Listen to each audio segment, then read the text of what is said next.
Okay, may visitor tayo. Yung na-restore natin na Benz. Let's go. So ayan, i-restore natin. Ayan, may tama siya dyan sa fender. Lateral na.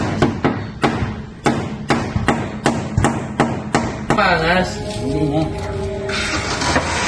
So ayan, ni-repair na natin yung fender niya. Tapos checkin natin yung ano. Baba mo ulit kung sasakto. Ayos. Okay.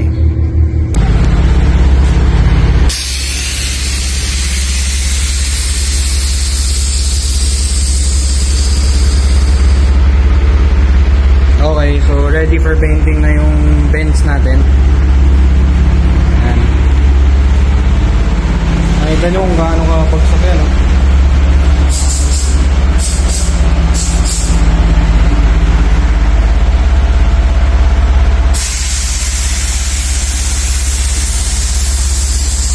Okay, so ayan, napinturahan na natin ngayon yung ano, fender na ito. Ayan, nakita nyo, unat na ulit siya. Wala na yung tama niya. Kasi naka-air suspension to.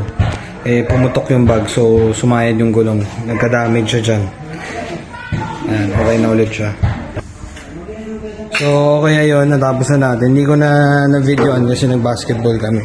Pero yan na siya. Wala na ulit yung damage niya. Balik na siya sa dati.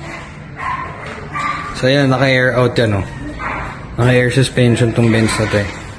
Ito yung ginawa namin. Na-restore namin before. Kung gusto nyo balikan yung video, nandun rin sa page namin.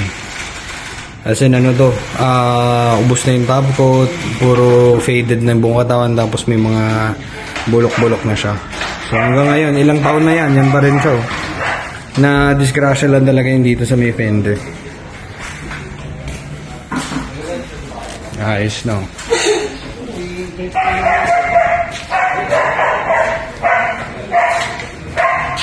Ganda pa rin hanggang ngayon.